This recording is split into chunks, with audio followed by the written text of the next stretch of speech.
It's time to smile. Peter Van Steeden and the Ipana Troubadours playing I'm Nobody's Baby.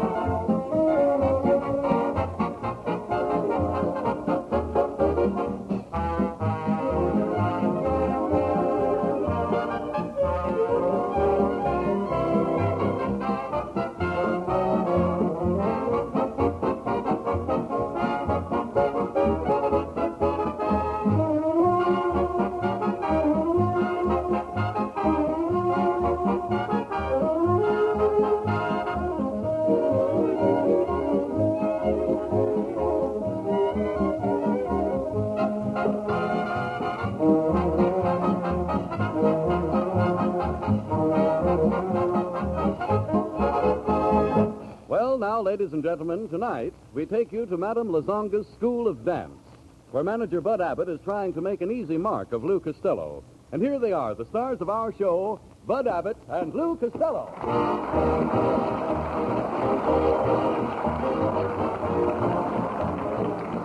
Well, step right in, folks. Madame Lazonga's School of Dance. 6 easy lessons, 50 beautiful hostesses.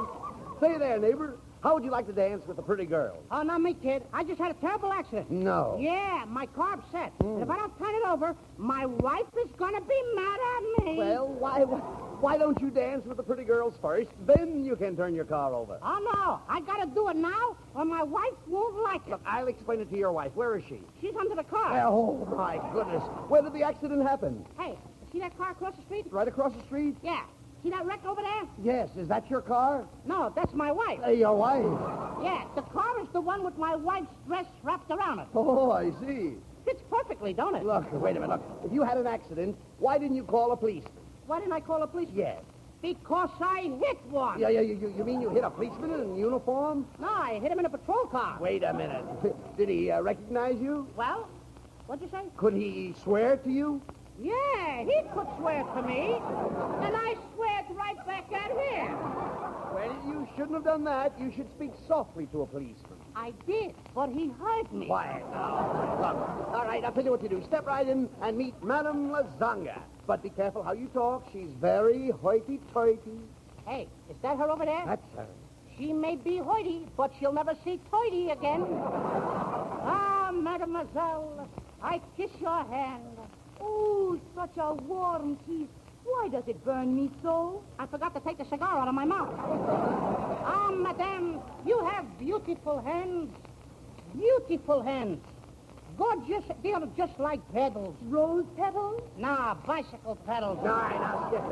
Now, Madame is ready to teach you La Conga. Yes, come let me put my arm around your waist like this. Oh. Oh. Now, wait a minute, neighbor. Wait a minute. Are you getting a trifle emotional? Emotional nothing. She's standing on my foot.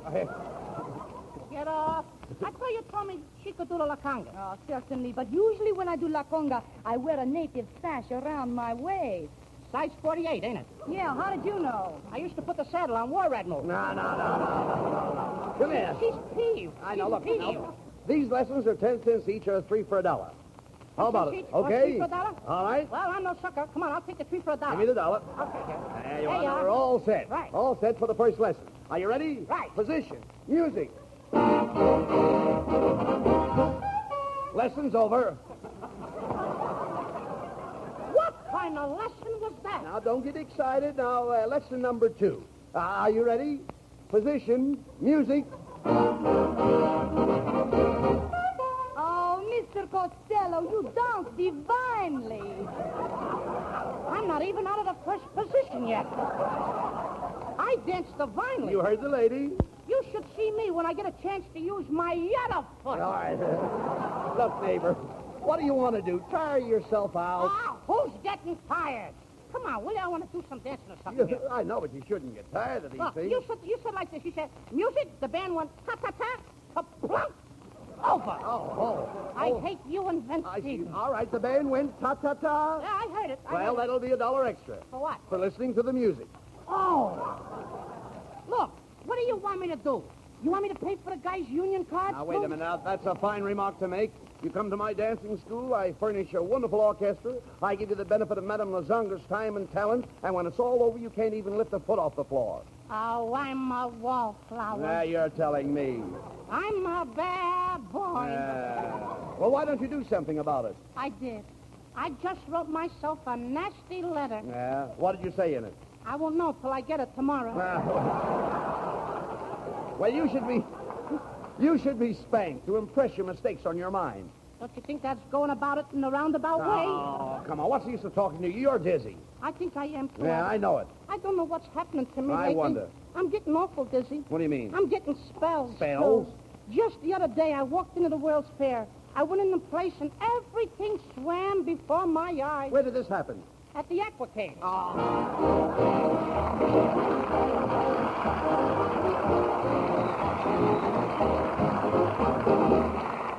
Oh, Benet Venuta, before you sing your first song, will you come over here a minute, please? Well, certainly, Harry. What for?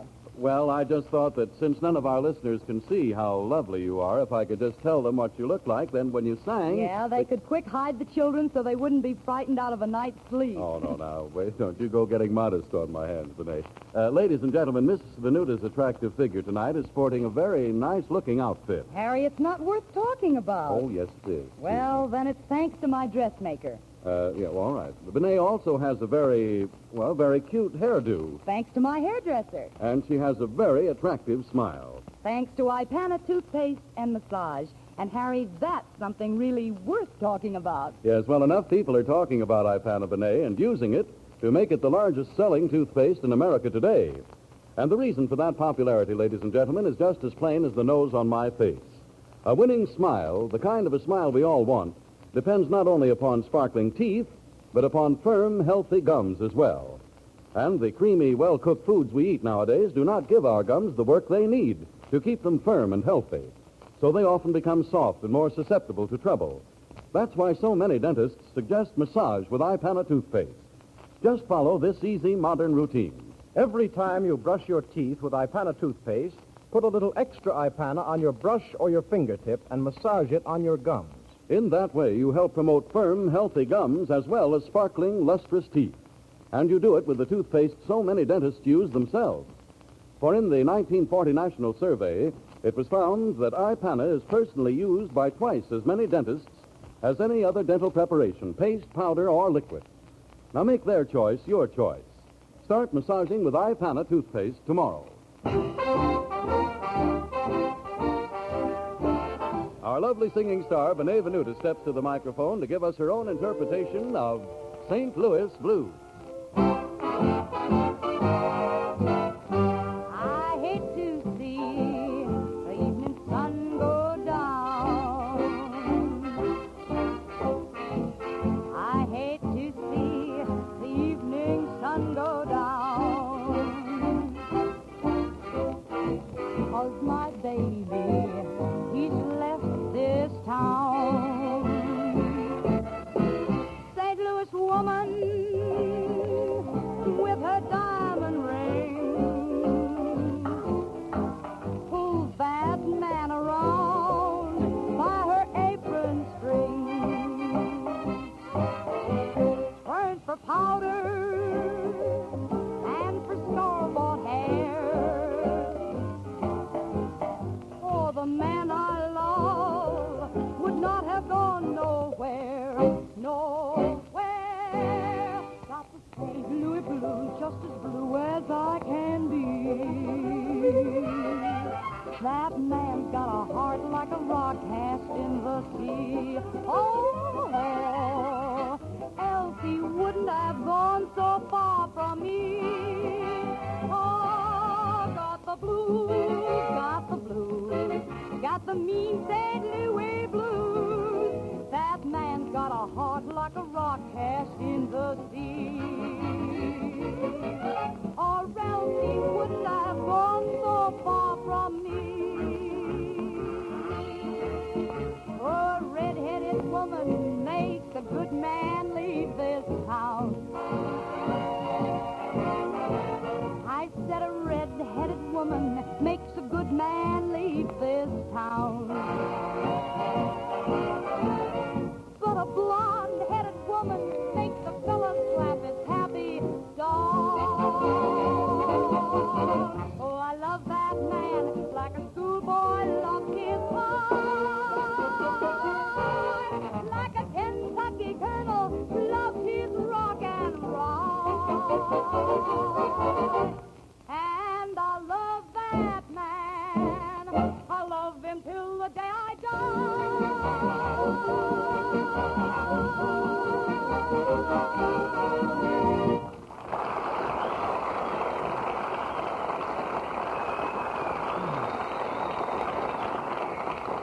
Ladies and gentlemen, last week, Abbott and Costello formed the Wackyville Film Company and presented their first effort, The Life of Daniel Boone. Tonight, we present their second colossal flop, a swashbuckling saga of the high seas entitled Christopher Columbus. With Lou Costello as Christopher Columbus, Bud Abbott as Vespucius, Benet Venuta will play the Queen, I will play the King, and Peter Van Steeden will play the Ace.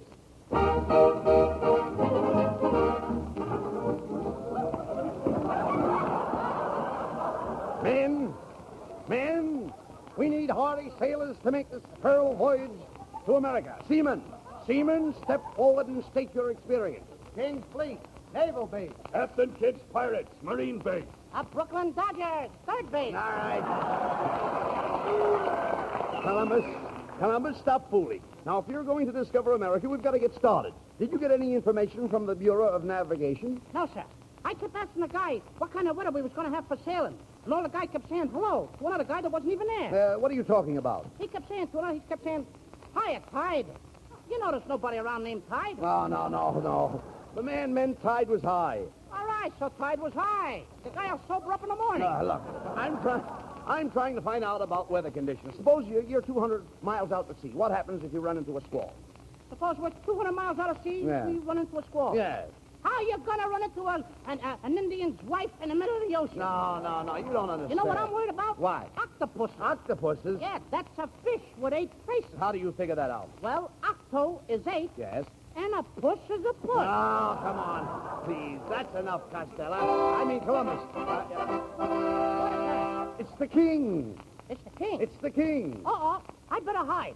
Last night I sneaked into the king's castle before the drawbridges was up, and the king's mad about it. Why should he be mad? I caught him with his bridges down. All right, sit quiet. Quiet, Costello. I mean, Columbus. Here's the king. Huh? So you're Columbus. Yes, sir. I've heard about you. You're in love with my wife. Every night you've been coming to my queen and asking her to let you press your suit. That's a lie. I only asked you to wash a couple of my shirts.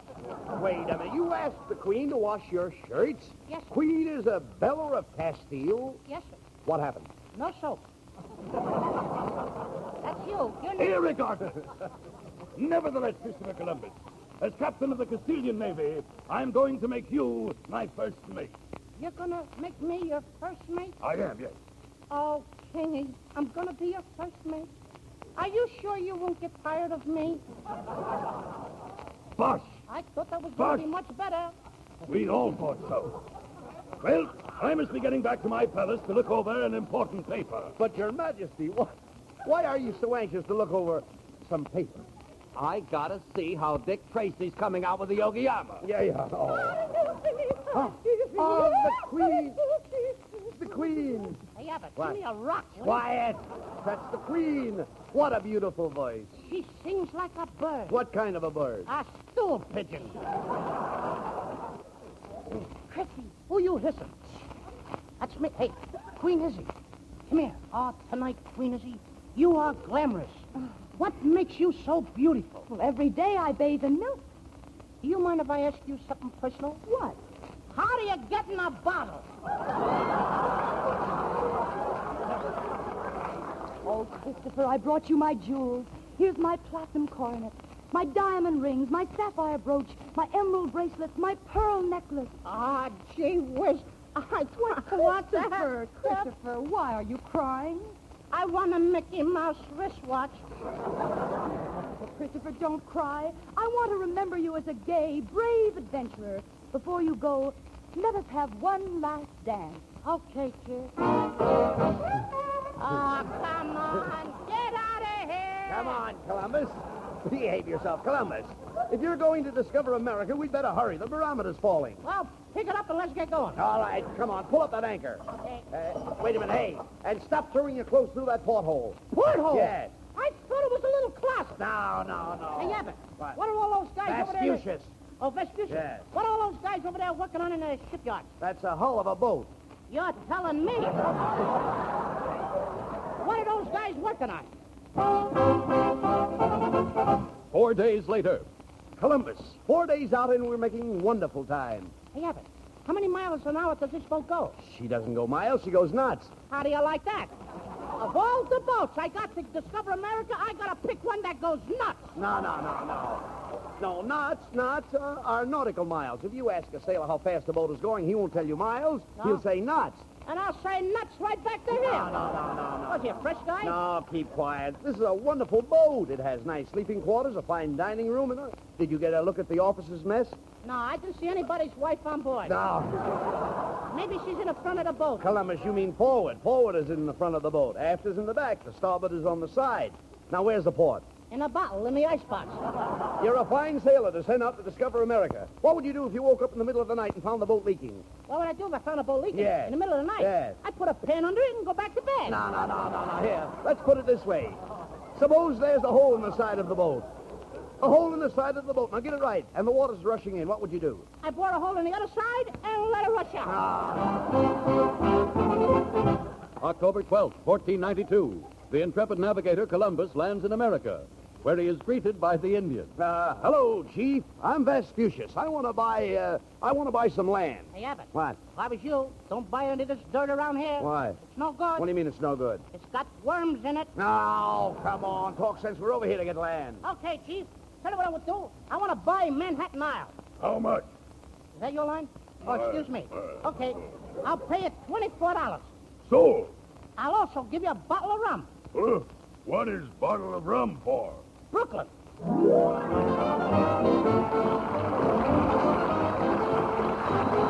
Peter Van Steeden and the Ipana Troubadours bring us the title song from the Broadway success Louisiana Purchase.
Presenting the Whack of the Week.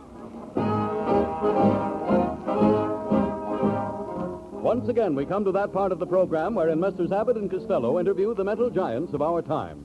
Each week, we bring to our listeners a unique personality, someone whose creative ideas are richly deserving of public acclaim. Tonight's genius is a woman, a style creator, whose radical ideas on women's clothes threaten to revolutionize the world of fashion. She is the author of the book, Phooey on Fashion.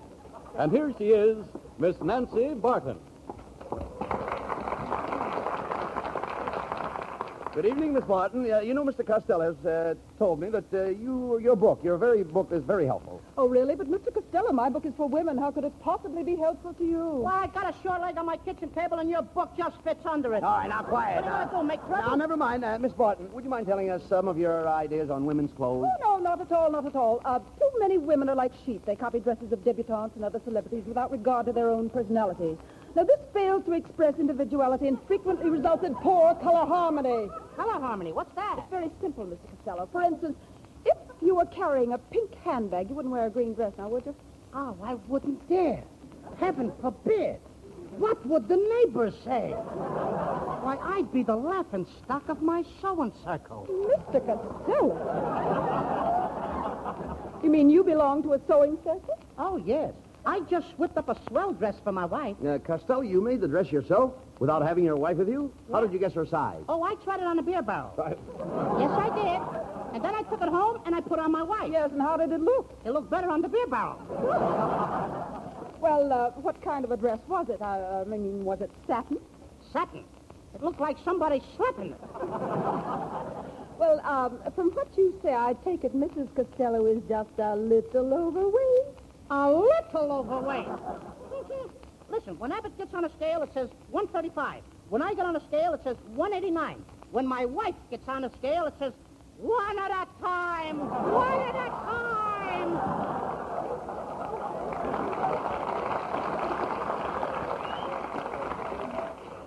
Tell me, Mr. Costello, where does she have all this extra weight?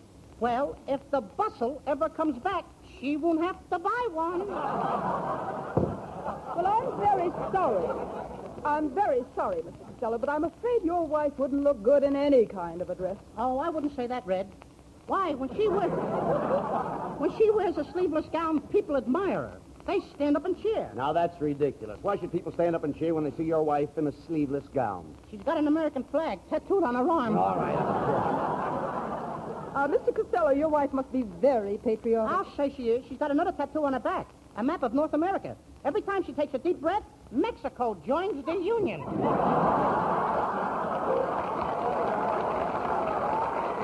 We're doing good. Yeah, look, forget your wife. Miss Barton, I understand that you recently designed a sensational costume called Futuristic Fantasy, which is to be exhibited at the World's Fair. Am I right? Yes, you're quite right. It throws all convention to the winds. You see, I took one of my models, and I covered her with a veritable splurge of color. One dress and hat are rainbowed color. Now, one shoe is blue and the other is yellow. The left side of her hair is dyed green, while the right side is purple. It's remarkable. Have you ever seen anything like that, Costello? Not since I gave up drinking. Oh, no. It doesn't look as bad as it sounds. It's really a dream. A dream? Mm-hmm. Don't kid me, lady. That's a nightmare. In Technicolor. Now, furthermore, the hat is quite chic. It has 3 roses with a ribbon on the side. Could you think of anything more attractive? Yeah, 4 roses with a chaser on the side. That's even more attractive to men. Especially if he's a musician. All right. Especially if he's in Van Yes, Stevens' well, band. all right, we'll forget that. Especially if he's Van Yeah, Stevens. well, all right, never mind. Especially if he's Van. Yes. Especially if. Yes. Especially. All right, now... I ain't got any more. All right, well, keep quiet. We're supposed to be discussing clothes. Okay. Miss Barton, what do you think I ought to wear at a dinner party tomorrow night? Well, now, that depends. Is it a catered affair? I mean, is it being arranged by a caterer? Well, a what? Caterer, look. When we had that party at my house last week, who supplied the food? Salvation Army. Mr. Costello, if this party you're going to is informal, you can wear your tweed. Why, sure. I can wear my what? Your tweed, Costello. Your tweed. I think you're tweed, too. No. Kiss me. Now, never mind that. Now, let's get back to Miss Barton. Oh, thank you. You know, Mr. Abbott, there are other things besides clothes that contribute to the charm of a woman. For instance, milady must be careful to choose a perfume in keeping with her personality. Mr. Costello, does your wife like things scented? No, she just has them wrapped up, carries them home herself. I am talking about perfume, Shorty.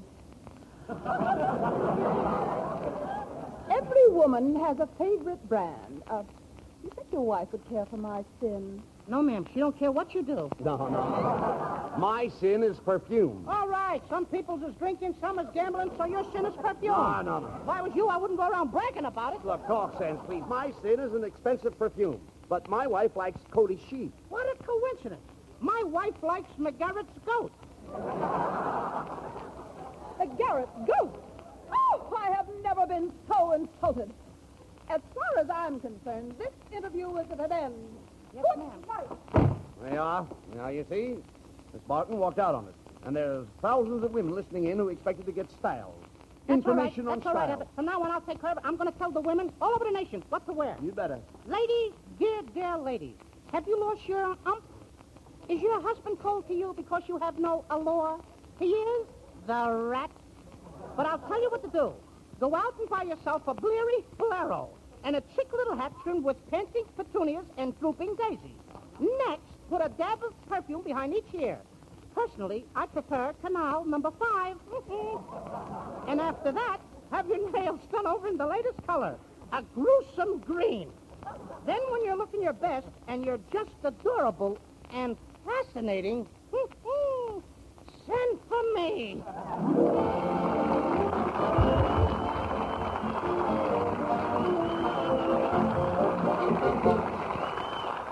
And now, ladies and gentlemen, if I may, I'd like to ask a question. Oh, no, you don't. You don't ask me any questions. I beg your pardon. Who are you, sir? I am a victim. That's what I am, a victim of quiz programs. Oh. Every time I go to see a radio show, somebody shoves a microphone under my nose and starts asking me questions. What's your name? What do you do? All I do is answer. I'm tired of it. Tonight, I'm going to ask a few questions. What's your name? Harry Von Zell. What do you do? Well, I try to make people understand how much sal hepatica will help them when... What's sal hepatica? It's a famous sparkling saline you should take any time and every time you need a laxative. Why? Well, simply because it helps you feel better faster. You see, sal hepatica is a quick-acting laxative, yet it's very gentle. And besides, it also helps counteract excess gastric acidity, chases that sickish feeling fast. Well, I guess you've answered all my questions. Yes, and you'll find that sal hepatica will ideally answer almost everyone's question as to what laxative to take. So get a bottle of sal hepatica from your druggist and see how much faster you feel better when you take gentle, quick-acting sal hepatica.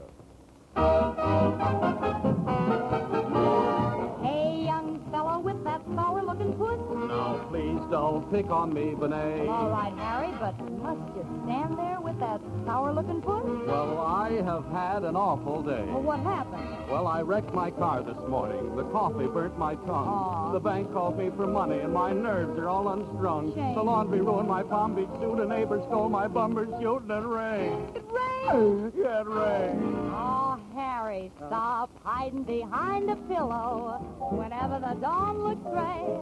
Get out, and meet the sun halfway. There may be a fortune waiting, or maybe an egg souffle. Get out, and meet the sun halfway. Get into the tub, and as you begin to rub and scrub, give out with your version of the road to Mandalay. Don't ever expect the bright side, served up to you on a tray. Get out, and meet the sun halfway. Stop hiding behind a pillow whenever the dawn looks gray. Get out, meet the sun halfway. There may be a fortune waiting, or maybe an egg souffle. Get out, meet the sun halfway. Get into the tub, and then you begin to rub and scrub your mouth with your version of Steve-O-Nay. Don't ever expect the bright side, served up to you on a tray. Get out of bed, you sleepy head. Meet the sun halfway.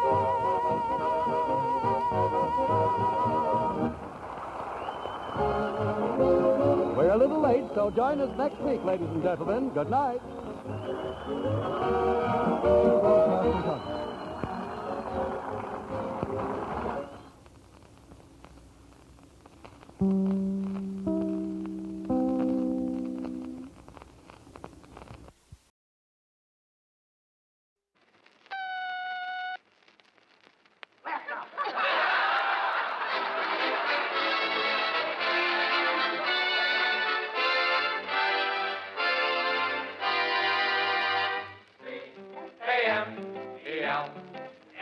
Camels, the cigarette that's first in the service, present the Abbott and Costello program. With the music of Leith Stevens and his orchestra, the songs of Connie Haynes and the Camel Quintet, tonight's guest, Miss Marlene Dietrich, and starring Bud Abbott and Lou Costello.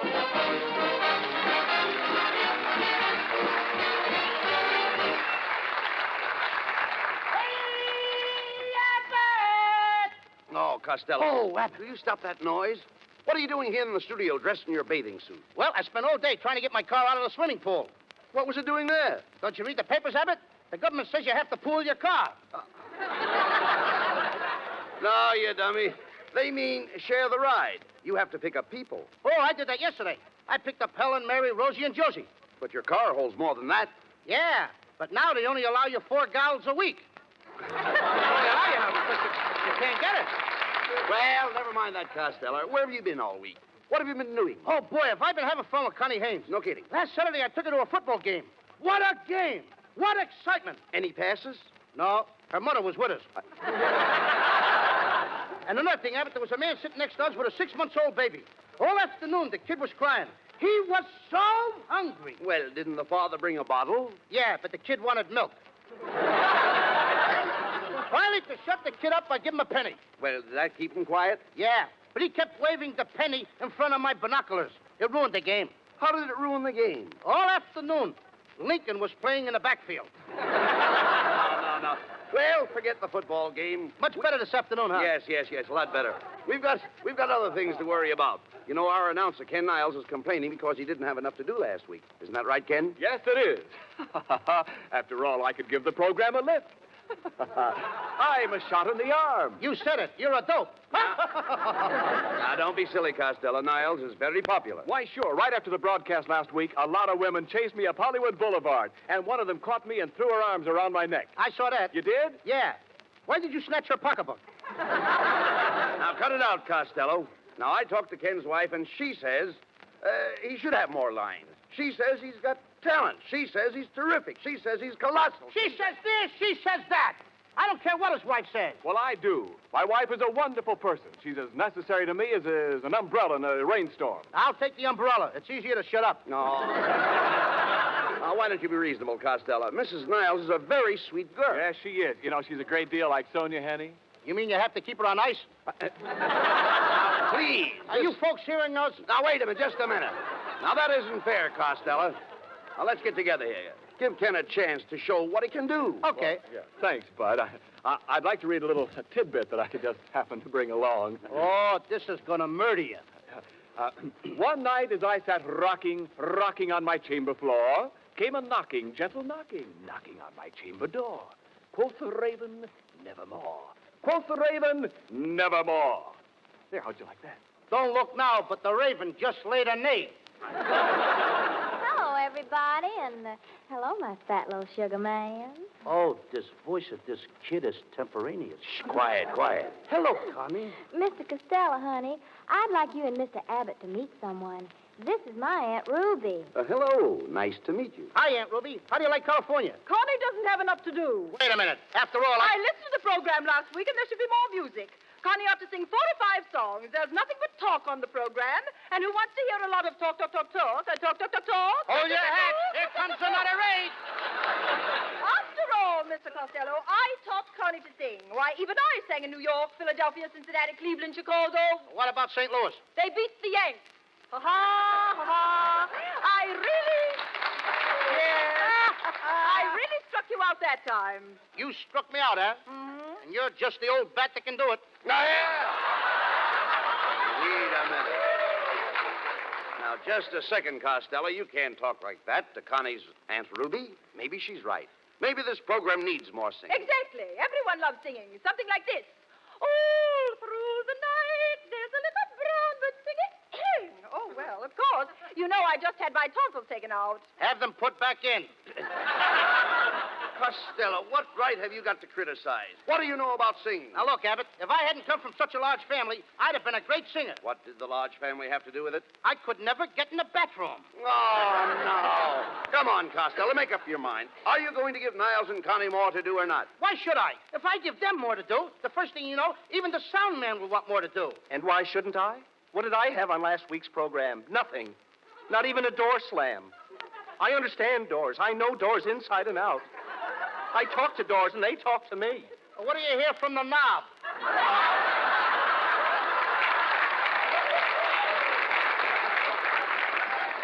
Ah, well may you laugh. Little do you know how important every little sound is to me. Even the sound of a moth chewing on an overcoat. Like this. What's that funny sound? That's the moth spitting out the buttons.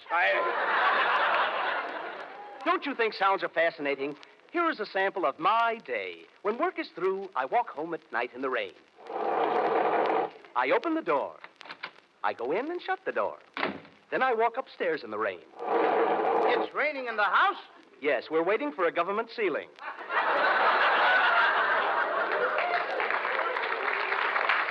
He must have a better rider than us, huh? Yeah, I imagine so. I jump into bed and sleep. It's morning. What a night! I've got to catch the train. I kiss my wife before I go to the office. My wife kisses me. I kiss her, and she kisses me. Wait a minute. What about the office? With a wife like that, why should he go to the office?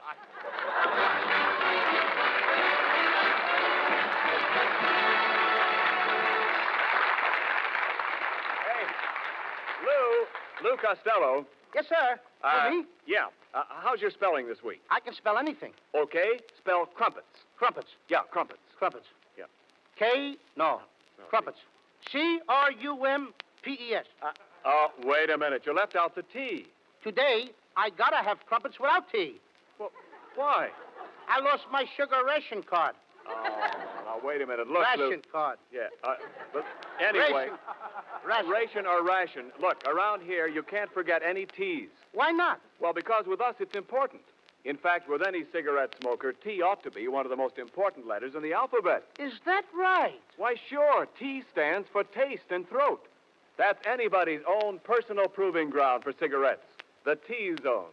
Now, of course, most people have tried Camels. But have you tried them lately, since you've been smoking more? Give Camels the T-zone test now. Ask your taste about Camel's flavor. You'll find it wears well, doesn't go flat. Ask your throat about Camel's mildness.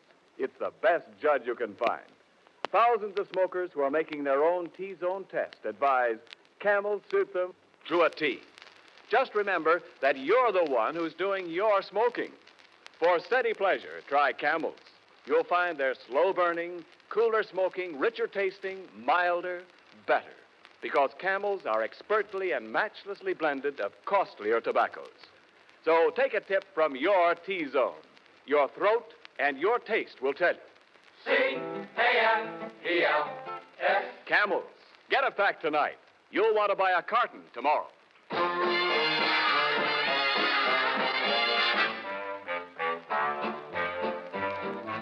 On a February morn, a tiny baby boy was born. Abraham.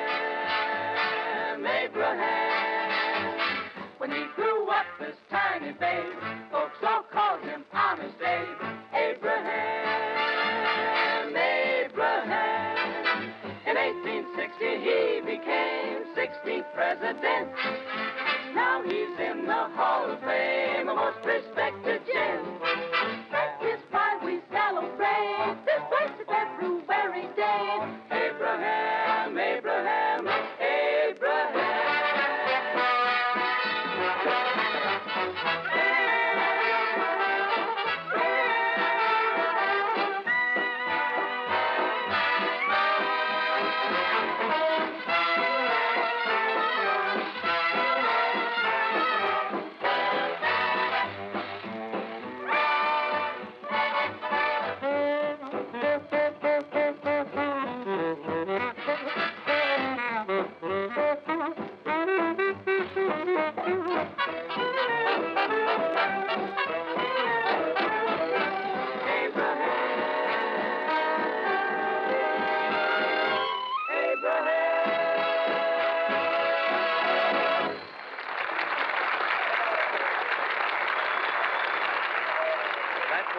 Leaf Stevens Orchestra with the Camel Quintet. Doing Abraham from the Holiday Inn. And now, Abbott. ladies and gentlemen, quiet. Abbott. What's the matter? Hey, look what I got. Look at all the money. Wait a minute, Costello. Where did you get that roll of bills? I went outside for a minute. Just when I reached the corner, a guy ran out of the bank with a bag full of money, and he gave me some. He gave it to you? Mm-hmm. What did he look like? I couldn't tell. He had such a bad cold, he had a handkerchief tied across his nose. Well, you dumb cluck, that was a mask. The man was a bank robber. Oh, I don't think so, Abbott. He was the president. He offered to sell me the bank for a squawk. Sell you the bank for a squawk? Yeah, he said, one squawk out of you and I'll give you the business. Of all the dumbbells, why didn't you go into the bank and investigate? I did go in. And what a way to run a business. I walked in and a couple of clerks were playing hide and seek. That's ridiculous. Honest. One guy was hiding in the closet. The other guy was under the counter. There was nobody around to play with him. Then there was another guy. What other guy? He was trying to do tricks. Trying to do tricks? Yeah, he was laying on the floor trying to escape from a lot of ropes. And you thought he was playing a game? Fine time to play games. Huh? Yeah. Especially when he had a toothache. He didn't have a toothache. No, then why did he have a plaster across his mouth? The man had a gag in his mouth. If he did, he never got a chance to tell it. Listen, you should have taken the plaster off his mouth. I did. And right away, the guy started worrying about his rationing card. Worrying about his rationing card. Yeah, he started yelling, "They took the sugar. They took the sugar." Oh, no, Costello. The man was yelling because he was stuck up. Stuck up? Sure. A fine time to get a swelled head. No. Somebody might have robbed the place. He did rob the place. Look, was there anybody with him? Just a woman. A woman. Why didn't you mention her before? She didn't appeal to me. Oh. Did you pinch her? No. Then you should have held her. If I'd have held her, I'd have pinched her. You idiot.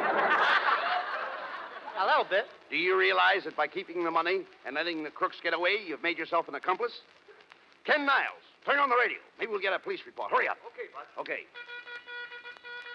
Hey, you hear that, Abbott? What's that? There's a message. Well, what does it say?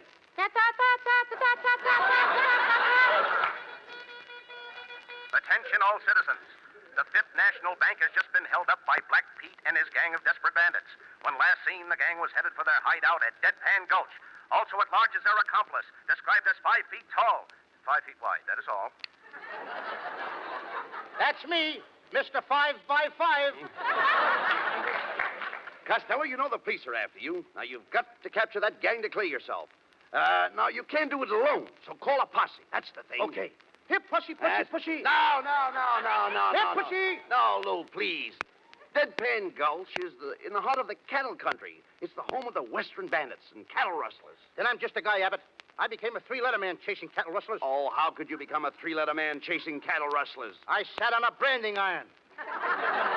But did that cause you to catch the rustlers? Catch them? I passed them. But this is going to be a long trip. Now, you'll have to get an outfit. What are you going to wear? I'll wear a 10-gallon hat, a tan shirt, a leather belt, and a bloodhound. What pants? The bloodhound. No, all right. Never mind the outfit. And another thing you need is a horse. Have you got a horse? Have I got a horse? Yes. I got a horse, and he's my pal. Well, that's swell. I eat with my horse. That's wonderful. I drink with my horse. I even sleep with my horse. You sleep with your horse? I got it. It's his blanket. Now, tell me, can you ride a horse? Sure, I can ride a horse. One time, Abbott, I rode 2 horses at once, standing up. I had my right foot on one horse, my left foot on the other horse. All of a sudden, we came to a fork in the road. Each horse went in a different direction. That was a laugh. Yeah, I thought I'd split. Well, never mind. The first thing you have to do is find the bandit's trail. When you do, you leap into the saddle and away you go. Your face is stern, your grip is sure, your clutch is firm. How's my transmission? All right, listen, please keep quiet. Then you ride. You ride out across the prairie. You ride for hours and hours on end. That sounds logical. Don't interrupt, please. You ride and you ride until your trousers are worn thin. Finally, there you are. I knew I'd come through. Yeah. Well, Costello, what are you going to do? Are you going out after the bandits? Are you going to clear your name? I'm going to clear my name, Abbott. Attaboy. I'll do it. I knew it was in you. I'm going to get it out of me right now. Come on. I'll get them bandits. But just tell me one thing. If I get killed, what's going to happen to that little fellow that depends on me? The poor little fellow won't get anything to eat anymore. That poor little fellow won't even have a roof over his head. If anything happens, Abbott, it'll kill him. The poor little fellow. Costello, who is the poor little fellow? Me?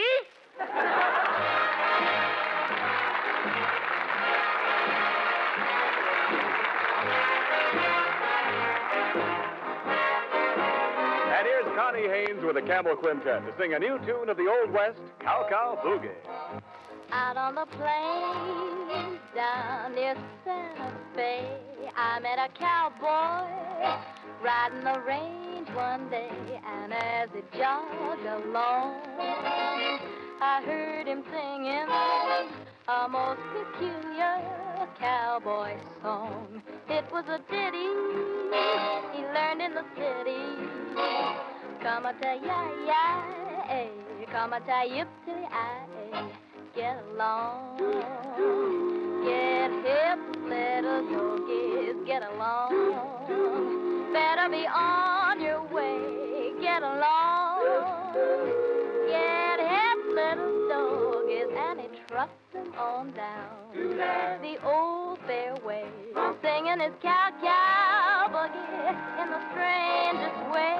Come a ta ya ya, eh, come a ta yip to the I. Singing his cowboy song. He's just too much. He's got a knocked-out western accent with with a Harlem touch. He was raised on local weed.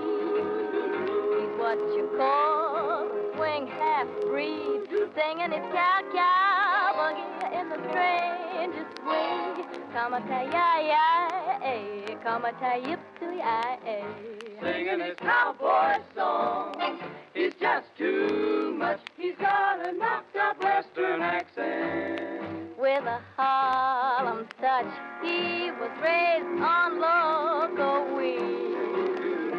He's what you call swing half-breed, singing his cow boogie in the strangest way. Come a ta-ya-ya, come a ta-ya-ya, come a ta-yip-ya-ya, come a ta-yip-ya-ya. It's the cow boogie, the cowboy's boogie song.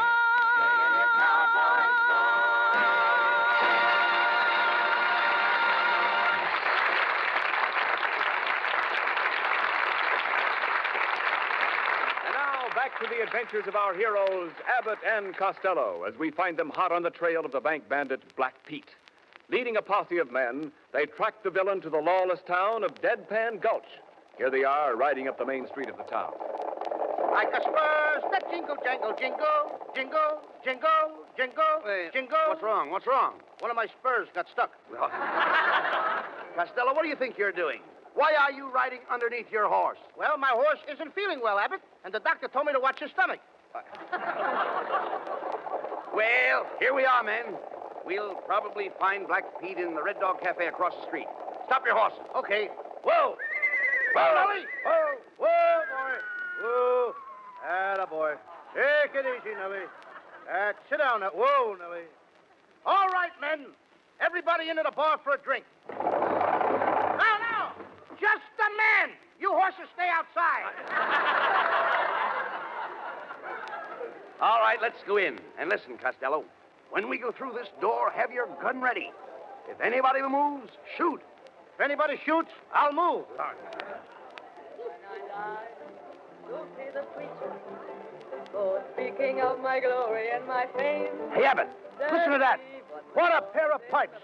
Wish I was a plumber. And tell them my son. Costello, don't you recognize her? Tell them my choir. She's the toast of Deadpan Gulch. Really? Of the same. Oh, Marlene Dietrich. Oh.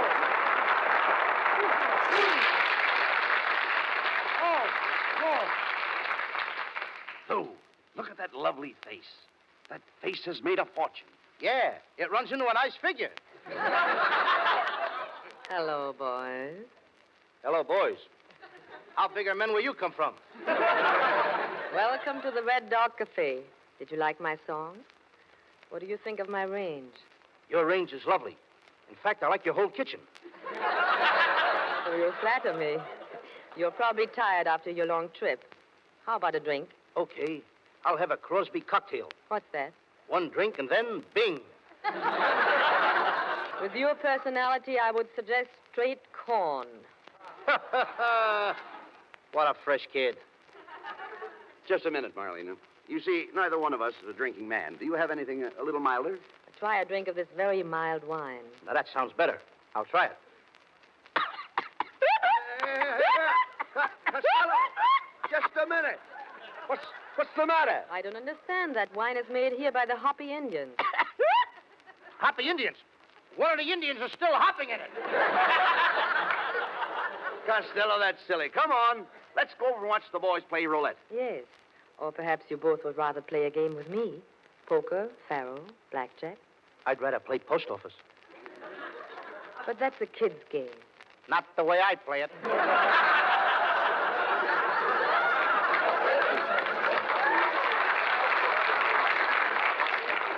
You know, little fat man, I could go for someone like you.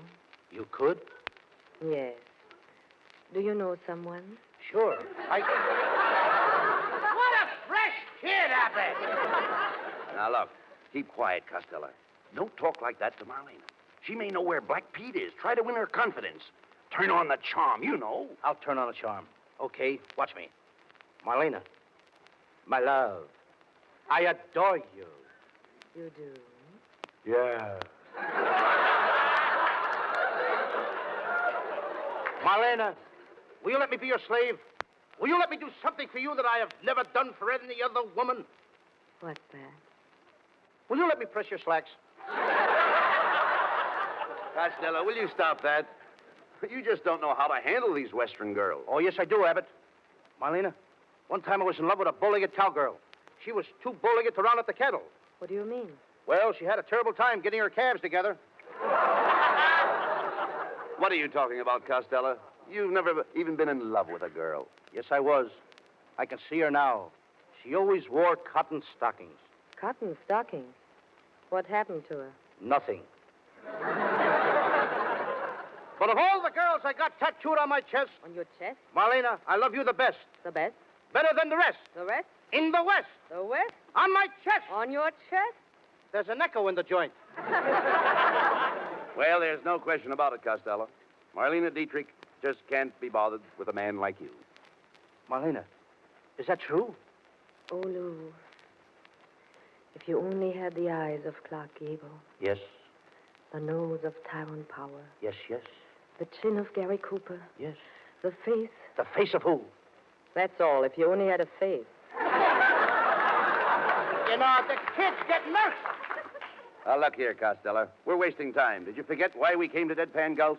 We've got to find Black Pete's hideout. Black Pete, he's the most dangerous character in these parts. Oh, he don't bother me. But he's very tough. He eats little men like you every morning when he gets up. That's me, the breakfast of champions. But,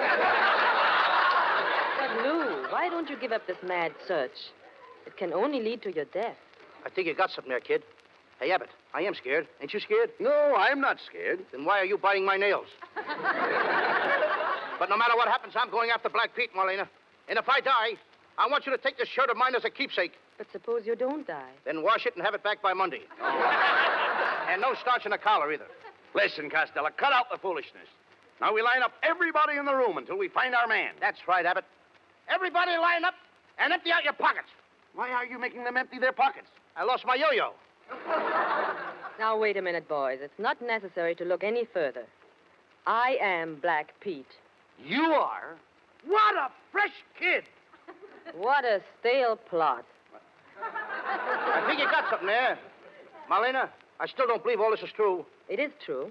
I took the money from the bank, but I did not steal it. It was my own money. It was my pin money. $100,000 pin money? I have very expensive pins. If you don't believe me, I'll show you. I have all the money right here in my stocking. Look. Abbott, what a cute bank. What a place to make a deposit.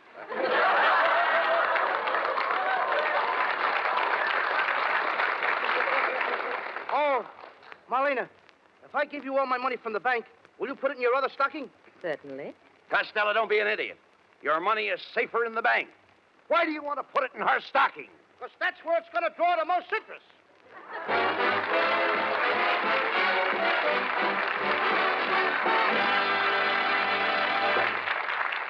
Before we hear from Abbott and Costello again, do you want to find out how hitting ground feels to a paratrooper? Well, just hop off the top of a truck going 15 miles an hour. But don't try that until you're as husky as an All-American halfback and as nimble as a circus tumbler. Even then, you'd have to learn plenty to qualify for the chute troops, fighters as tough as any in the world. And whether your job is to dangle in midair from silk cords or whether you're making the chutes, you want to get the most out of your off-duty moments. Take Helen Lynch, for instance. She works at the Pioneer Parachute Company, making some of the chutes used by our paratroopers. Like so many of us, Miss Lynch is smoking more these days, and she sticks to Camels. She said, quote, "Package after package, Camels never tire my taste or wear out their welcome. They have such a rich, full flavor, and they're so easy on my throat." Unquote. Camel is first in the service. Actual sales records in post exchanges and canteens show that with men in the Army, the Navy, the Marine Corps, and the Coast Guard, Camel is the favorite. Why is that? Well, just ask your own throat and taste. Camels have a full, rich flavor, the kind that wears well, doesn't go flat. Camels are milder, too, and cooler smoking because they're slow burning. The big reason behind this Camel goodness is costlier tobaccos, blended in the years-old Camel tradition of quality tobacco blending. If you're smoking more these days, try Camels. Your throat and your taste will tell you. C-A-M-E-L-S. Camels. Get a pack tonight. Send the carton to that fellow in the service.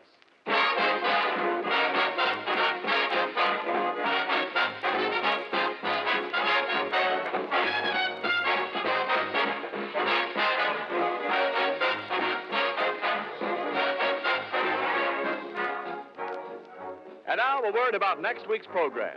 You'll hear more music from Leith Stevens and the orchestra, more songs by Connie Haynes and the Camel Quintet, and a gripping, dramatic story of life in the squared circle with our guest star, John Garfield. Now, here is a short preview of next week's program. Thousands of people are assembled in Madison Square Garden.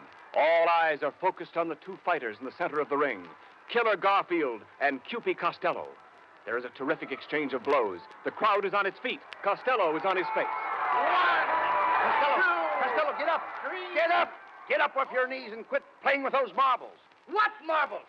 I'm picking up my teeth.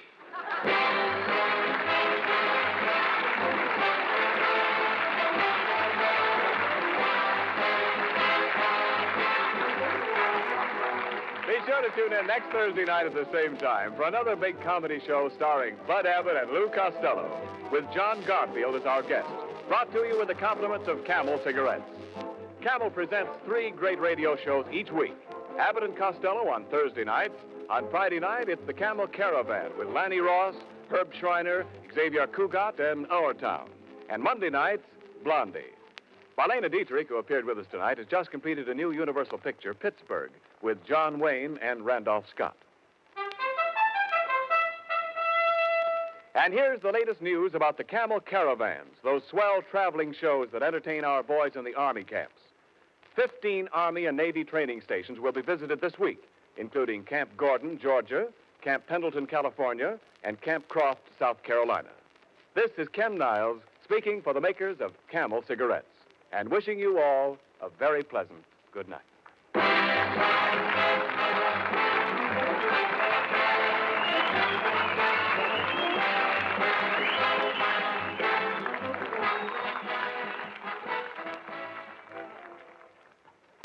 Ever see a pipe wearing a muzzle? No, sir, and you never will, because that won't keep it from biting. Thing to do is get Prince Albert, the brand that's no bite treated for real smoking comfort. Another thing, PA's crimp cut, and that means it packs firm and easy and gives you cool, one-match burning. You'll find around 50 mild, rich-tasting pipefuls in every handy pocket package of Prince Albert. Try PA for Pipe Appeal. You'll agree it's the national joy smoke. This program has come to you from Hollywood. This is the National Broadcasting Company.